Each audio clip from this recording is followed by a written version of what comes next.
Welcome. I'm Windsor Taylor, the Access VSA programmer at the John F. Kennedy Center for the Performing Arts, located in Washington, D.C. I'm excited to share a bit more about our 2025 Access VSA International Young Musicians Program and help answer any questions you may have about the application process. It's important to first share a bit about the program. We can advance to the next slide.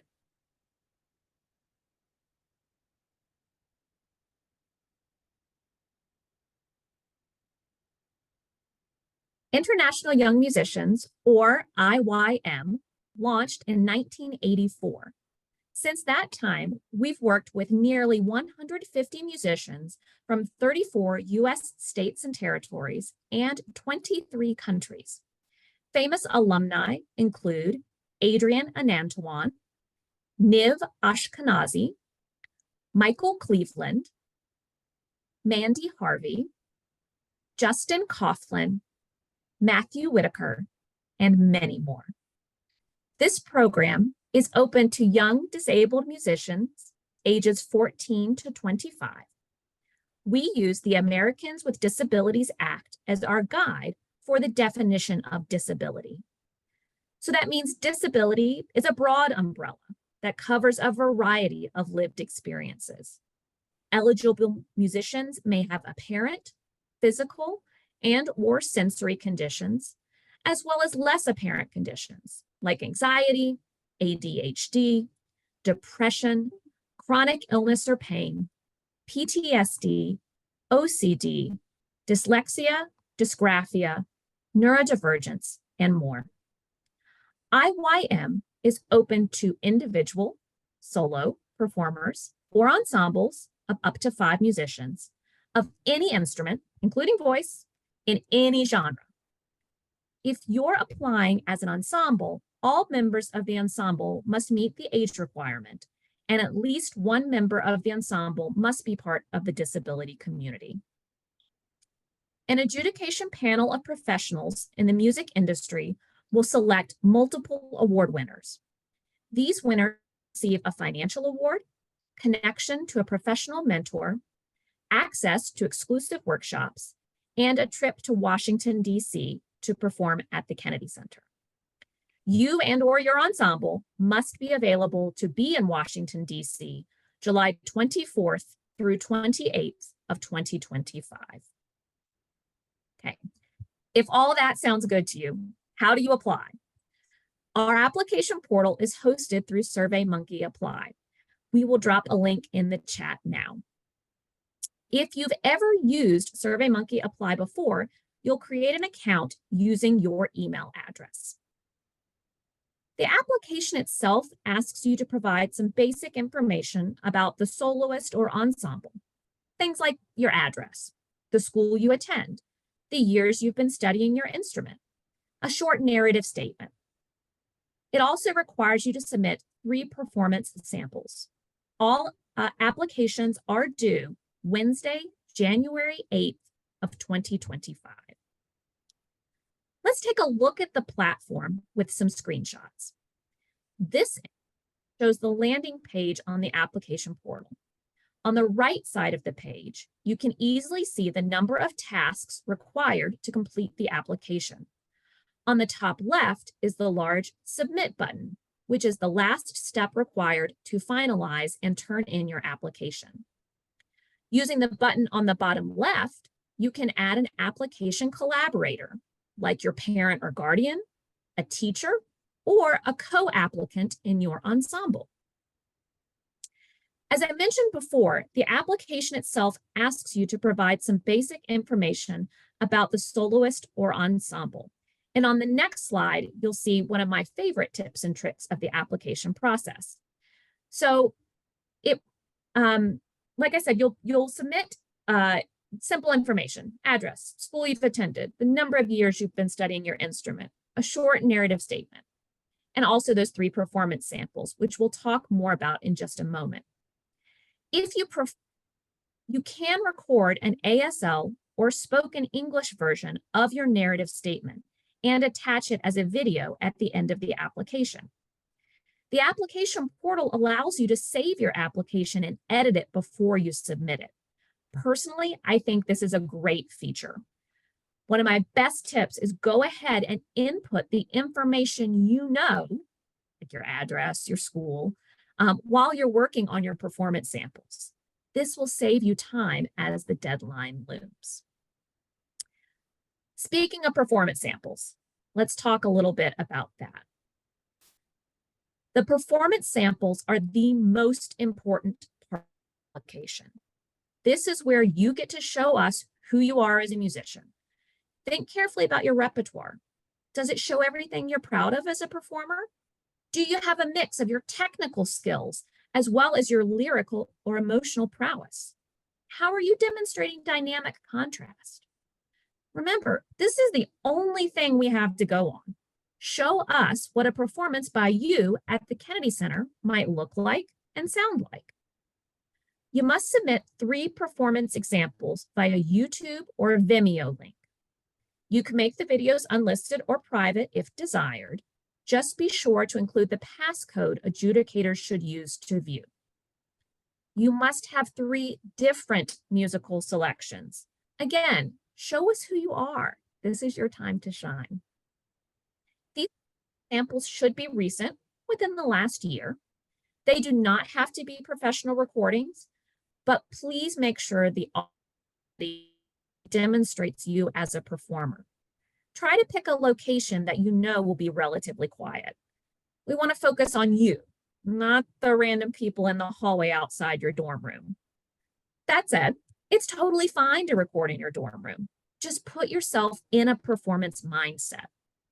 A trick that I have used in the past when I've had to record items is to dress the part. There's something about dressing up the way that I would be on stage that helps me focus. Now, to be clear, this is not a requirement, but it's something you might think about trying if you're having a hard time summoning your performing persona. If you use a clip from a live performance that includes other acts, please share it with a timestamp of where you perform, or edit it down to just include your performance. Make it easy for our adjudicators to focus on you. The number one mistake that folks make each year is the unsupported format error. If you are using YouTube, you must, and I will say it again, you must provide the full youtube.com format. Links in the shortened utu.be format, which is provided when you hit the share button or you post it as an unlisted video, are not recognized by SurveyMonkey Apply. If you receive an unsupported format error, or if you just want to avoid making this error, copy and paste the link in a new browser window, which will automatically convert it to the correct full youtube.com address. Copy this full youtube.com address in the new window and upload that link to the application system. Before we open it up to your questions, I'll answer some of the top things we get asked each year. First, I don't live in the United States. Can I still apply? Yes, this program is an international program. You may live in the USA or another country. Now, next question we get asked a lot. How do you define disability? Again, we use the Americans with Disabilities Act as our guide for the definition of disability. Disability is a broad umbrella that covers a variety of lived experiences. Eligible musicians may have apparent, physical, and/or sensory conditions, as well as less apparent conditions like anxiety, ADHD, depression, chronic illness or pain, PTSD, OCD, dyslexia, dysgraphia, neurodivergence, and more. And the third asked a lot. I'm in a band. Can my band apply? Yes. This is the International Young Musicians Program.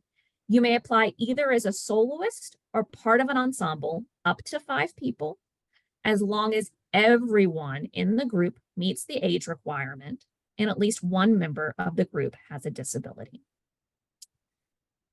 Okay, that's the basic information that I have. We're going to turn it over to you to answer your questions about the application process or the program itself.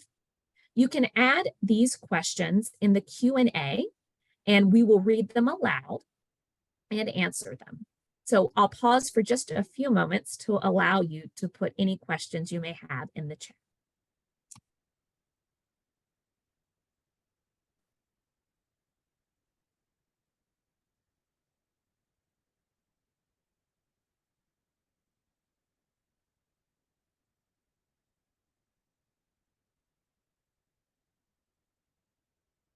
Okay, it looks like we've got a couple questions coming in.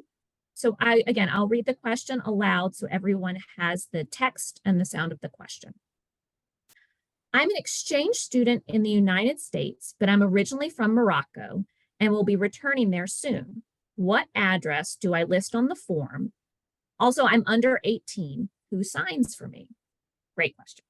Okay, so you can list either address. If you're going to be in the US through July, perhaps list the address where you're currently living with your host family. If you will be returning soon to Morocco, like before July, I think it's fine to list your home address in Morocco. And then as far as who signs, it's really, we need someone who has legal authority to sign on your behalf since you are a minor under the age of 18. So if your host family here in the United States has that legal authority to sign for you for like field trips, doctor's appointments, important forms at school, then they can sign for you in this case. If they don't, for some reason, have that ability, then you can share the application with your family in Morocco and they can sign electronically for you. Great question. Looks like we have another one here. Will you provide an accompanist? The short answer is yes. For the awardees who are selected to perform at the Kennedy Center, we do provide accompaniment. That sometimes is or most often, I guess I should say, is a pianist. Sometimes, though, it could be another type of accompaniment. We've had performances in the past that have used traditional instruments, and we've been able to find really talented musicians in the DC area who play some of the other traditional instruments that would accompany a solo performer. So the short answer is yes. If you're an awardee, we do. For your application itself, though, you are responsible for whatever is needed or necessary in the recording for your application. So if you need to play with an accompanist as part of your application video for your performance samples, you have to provide that accompanist for the application portion. Okay. Looks like another one here. I'm applying as a soloist. Is it okay to have other people in my performance samples? Great, this ties into the last one. Yes, it's fine to have other people in your performance samples. A great example might be like the last question, maybe an accompanist. Perhaps you're a violinist and you're performing a concerto and you have pianists that you work with often and they appear in your application video as part of your performance sample. That's totally fine. There could be other reasons maybe that there are other folks in your performance sample. I know in the past we've had singer-songwriters and they've submitted a video from like an open mic night and there was like kind of a stage band that was performing with each of the individual soloists. And again, that's totally fine to have people other than you in your solo application performance sample. We're in a band, right? And two of our members recently moved to a new city. Can we apply? And again, the short answer is yes. I think the longer answer to your question is, do you anticipate the band staying together and continuing to perform as a unit, even though you're scattered across different cities? You know, thinking about how are you going to make sure that you're maintaining that high quality musicianship, that you have time to practice together, to maintain that sort of ensemble sound, which certainly is something I can't answer for you, unfortunately. But if you feel like you are going to stay together as a unit and you are going to continue to keep performing and being part of the International Young Musicians Program would help amplify your work and sort of the next steps of your career as an ensemble? Absolutely. Let's see. Looks like we have a question here. I was a finalist 2 years ago. Am I still eligible? Good question. So I didn't mention this before in the presentation, but sometimes our adjudicators select 1 or 2 finalists each year. These folks don't receive the full International Young Musicians Award. They don't come to the Kennedy Center and perform, but they do receive a smaller sort of modest financial award, and they get connected to a tour. And if you're a finalist, you remain eligible to reapply in the future. If you're an award winner, you're an award winner once. But if you're a finalist, as long as you still meet the other requirements, so the other eligibility requirements around age and disability, then yes, you are still eligible if you meet those other requirements. Let's see, next question here.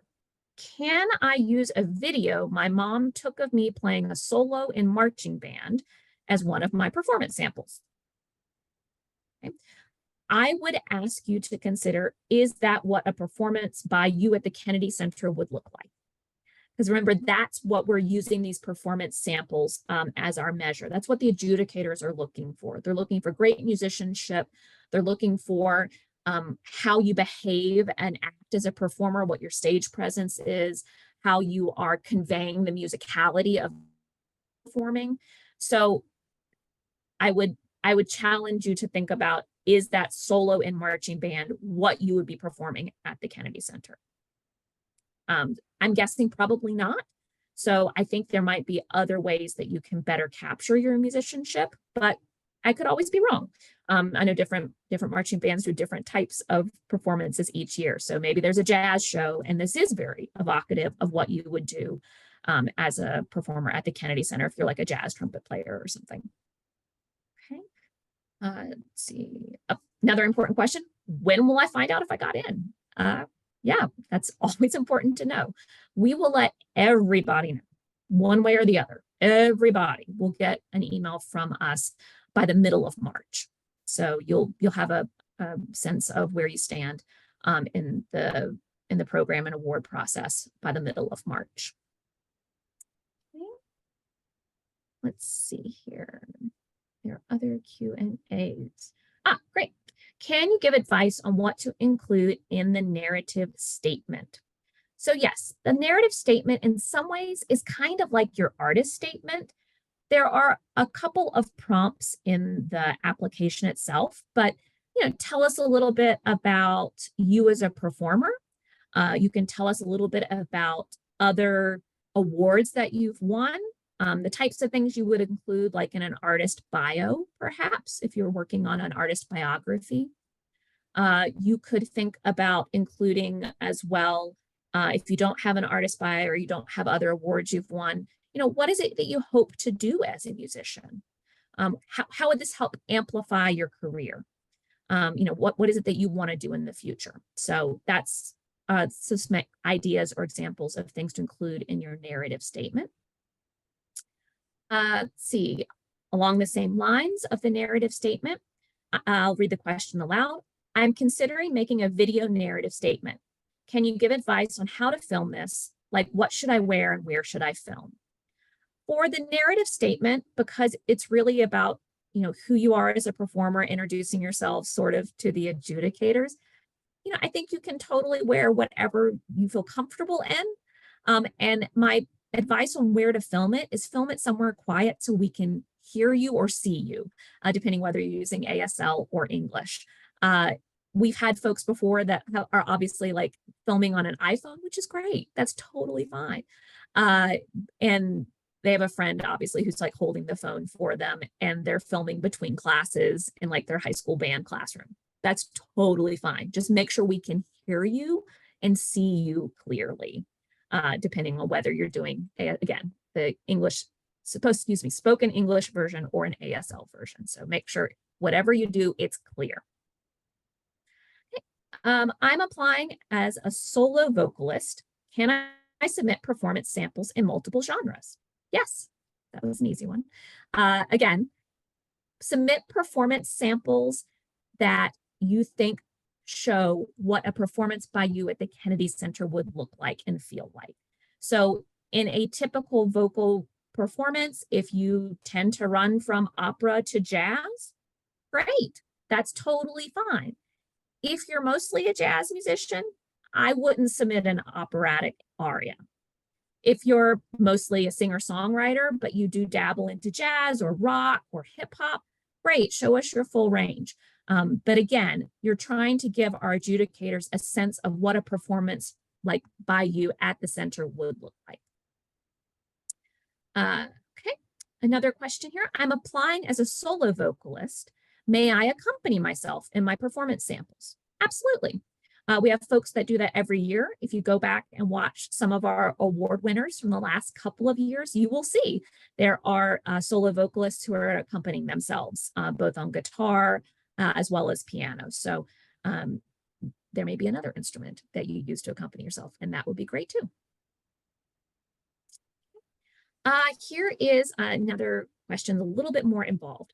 If my band applies and one of the 4 members is replaced with someone new after we submit the application, would we still be eligible? The replaced member is not the primary person meeting the disability criteria. The short answer here, again, if you're selected, is likely yes. We would need to work together and understand a bit more about who the musician is that's being replaced. You would probably be asked to submit some additional performance samples because we want to make sure that the musicianship and the performance of the ensemble as a whole is as was presented in the original application. So it's not exactly a straightforward answer, but I think we could work together to make sure that everybody felt okay about that. Again, all members of the ensemble have to meet the age requirement. So as long that individual would absolutely have to meet that. And we would need to get their permission to sign off on some forms. You'll see in the application, there are some eligibility requirements, and you have to accept that you understand those eligibility requirements. It's something from our legal team. So we would need to make sure that we got that from whoever the replacement would be, if we ultimately decided that, yes, it was able to move forward. Okay. Let's see. Another question here about a band. If my band has several members who meet the criteria, does it make any difference which person submits the application? The short answer is no. You're going to provide information about each of the applicants as part of an ensemble application. So if you have, let's say, an ensemble that includes a violin, a cello, and a piano, then you would submit as an ensemble. You would give me all the information for the violinist, their address, their school, the years they've been studying their instrument, those sorts of things. You would give me all the information for the cellist, and you would also give me all the information for the pianist. So the way that the ensemble application works, you submit individual information for each of those ensemble members. Now, you can share the application with those ensemble members as collaborators, and then it's not all on you to fill everything out for them. In fact, if any of your ensemble members are under the age of 18 or under guardianship, they can't legally sign for themselves, and you would have to have it shared with their parent or guardian to sign on their behalf. But yeah, that collaboration button, I think, is going to be your best friend. That way you don't have to try to fill in everything for everybody.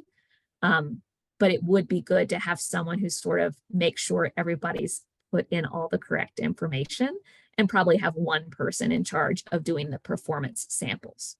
Good question.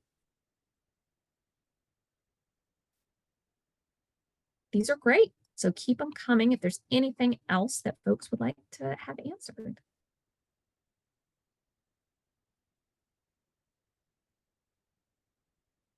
Okay, here's another question about the age eligibility. if one member of the band is 25 and the rest are 24, are we eligible or not? It's 14 to 25. So you would be eligible if someone is 25 and the rest are 24. That still works.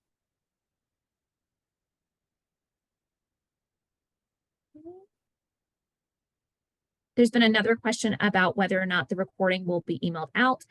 Yes, we will email the recording. This will also be posted on our website, and we'll be including it in a blog post that will highlight some of the key questions and pull that information out so you don't have to watch all the way through for those frequently asked questions.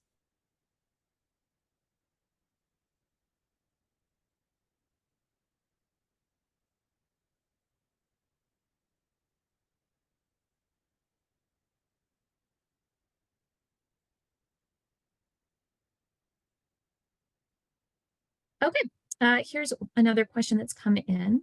Do you have any advice for people that are reapplying this year? This is my third year applying. Well, first I want to say I applaud your efforts in applying and looking at ways to improve yourself and to continue to go through the process. I think especially in music, we're always striving to get better, and I love to see that. So thank you for your persistence. So my advice that I will say when I read through the adjudicator notes, the things that I think are kind of quick, easy, simple fixes are really those questions around repertoire. Really think carefully about what you're submitting as your performance samples. Is it showing, again, your full range as a performer? Sometimes folks will only submit sort of very slow lyrical ballads. And I guess if that's who you are and that's what you perform, fine, but you can see how an adjudicator would get excited about someone who has more variety in their performance samples, someone who a very technical prowess in a piece, as well as has that lyrical kind of ballad emotional draw. So that would be my first piece of advice. The second piece of advice I have is to think through how you're showing dynamic contrast. That's, I think, like the number one comment folks get is, it sounds like it's all sort of mezzo forte, or it's all really loud, or it's all really quiet. I'd love to see you figure out how the dynamics can help you tell the story of the song. So that's another one that I think is kind of an easy fix and a question to ask yourself. And again, to make sure that that recording you're submitting of your performance sample is showing that it is of a high quality that demonstrates your dynamic contrast. So, those are sort of the two things I would tell you to focus on. Aside from that, really put yourself in that performance mindset. It helps. It sounds so silly, but it really helps if you think about it as this is a performance, not just a recording I'm making for an application. Okay, another question here. Is there any recommendation about how many covers versus how many original songs to submit? Again, I think it's a balance of who you are. So if you're a person that is a songwriter and you're interested in showing that off, we certainly are interested in that and applaud that. I would love to see what different types of songs that you write and share for yourself as a performer. If you're someone who also does performances that mix in covers, that's absolutely totally fine. So I think just, again, give us a sense of who you are as a performer and try your best to balance it out amongst those three performance samples to give us an idea of what a performance by you at the Kennedy Center might look like. Again, you can look at previous recordings of our Millennium Stage performance of other International Young Musician Program winners and get a sense of what types of things they performed at the Kennedy Center as part of their set. You certainly will see some folks who do covers, and you'll certainly see some folks who do original music and combinations in between.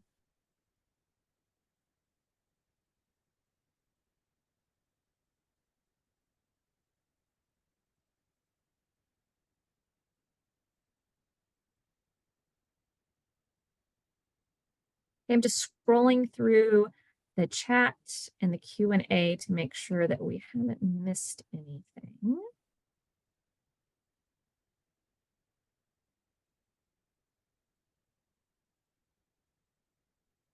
I think it looks like that may be all the questions right now.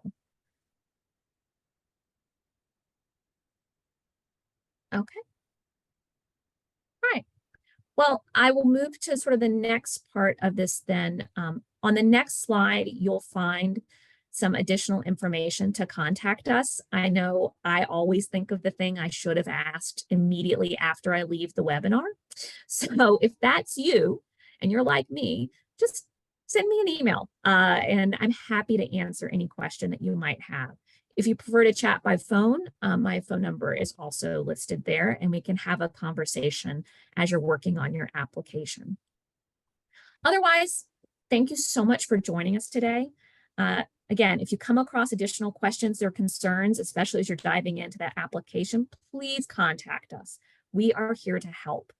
Otherwise, my last piece of advice is please start early. January 8th sounds so far away, but it really will be here before you know it. Give yourself plenty of time to either find or create the best performance samples. Again, that's the best way you can show us who you are as a musician. We're really excited to receive your applications, and we truly wish you all the best. Thanks so much for joining us today.